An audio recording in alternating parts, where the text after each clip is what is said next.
Hello, today I'm in Cleveland, Ohio, where I'm spending the day with Jeff McClellan, head of the SOL initiative. SOL stands for Self-Organized Learning Environments. He's taking this approach to many classrooms throughout the Cleveland area, and today he's going to show me what he's doing, share a bit about his vision, and take me into a classroom so I can see it in action. So we're at Campus International School in Cleveland, Ohio. Campus is part of the Cleveland Metropolitan School District, and it's an international baccalaureate elementary school. And can you tell me what actually, when they started this adopting SOLs in their curriculum? They started about 3 weeks ago, and maybe it was 4. And we met with as a staff, and the staff has a lot of questions that kids ask, a lot of big questions, and the staff brings the big questions to the meeting, and we identified questions that they would ask their kids, and then they started implementing SOL every week. It's quite impressive that they've been able to implement it so quickly. Yeah.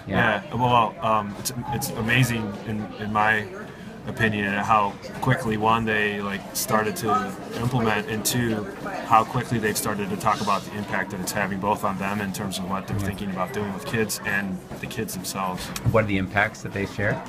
Just things like a greater awareness of what kids are capable of from a vocabulary standpoint, and just a understanding of the questioning. Yes, we're going to walk into a session. Is there anything you can kind of give us a short explanation of what we're going to be seeing?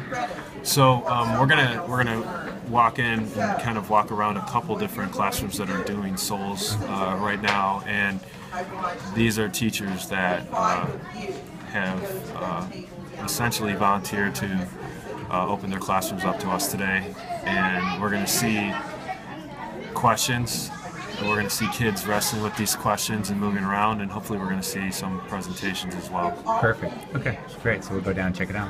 Thanks. Yeah. We wondered, is life better in a small town or in a big city? Now, in our book, they were leaving a small town because of disaster, only to get to Chicago and have... So I'm so curious. Okay, we're going to go into our groups. Boys and girls, you can go to your same stations. And your clipboards are already there.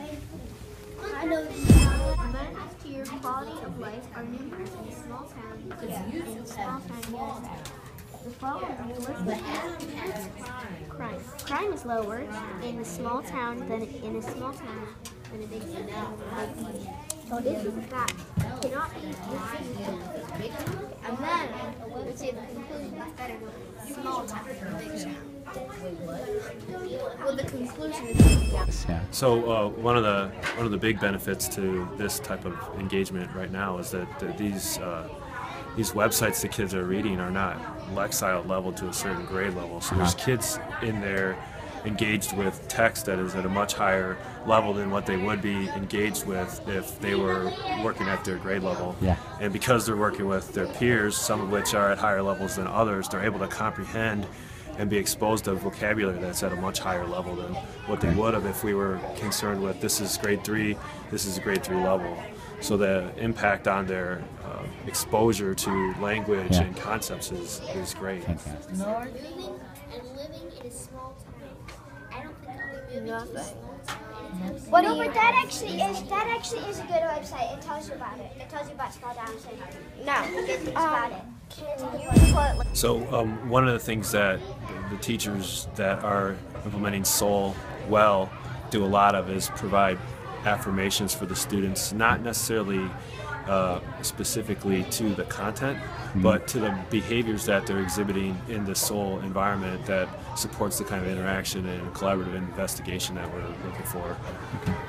The role of teacher in this particular environment is less about telling kids the right and wrong answer and providing them with the kind of encouragement that is needed in order to support them furthering the investigation.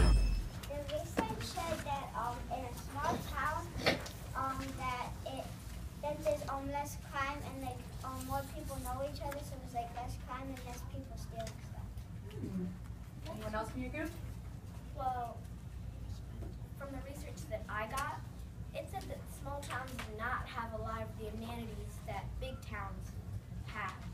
So most people go to big town because because they have more shopping malls, more vehicles, and more.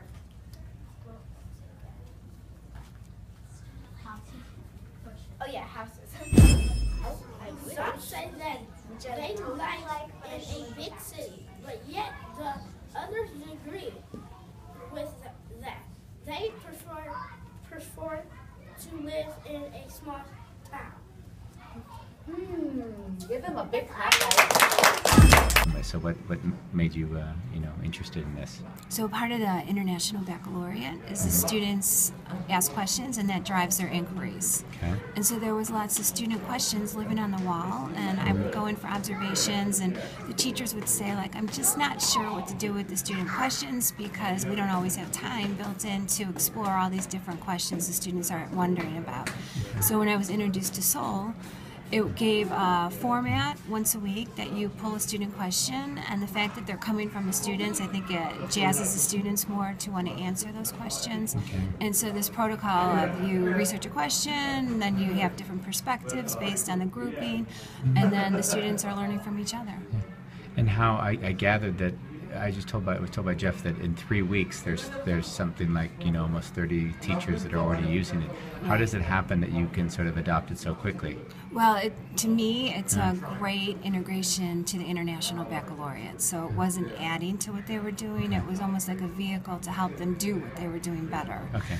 And so it wasn't an add-on, and teachers don't like add-ons, especially in this Common Core age. I where was there's quite just astounded not when I enough heard how time. quickly it happened. Right, and I do think that honestly, in every grade level, the kids have been talking about SOL outside of the classroom. So we've had situations where first graders came into my office after school and they wanted me to videotape them doing their SOL from that day. Yeah. And so it's really taken off in a way that I haven't experienced in other things that we've implemented. That's fantastic. And what do you sort of see as the outcome? So what's the actual thing that behavior or thing that's happening that you can recognize because of the SOL activity? Well, right away, I put huge value on students having opportunities for presentations. I think when you think about the jobs of the future, that they have to be able to communicate orally, just as important as being able to communicate in writing. And so for me, SOL gives every student at least one time a week that they're going to be up in front of a group presenting.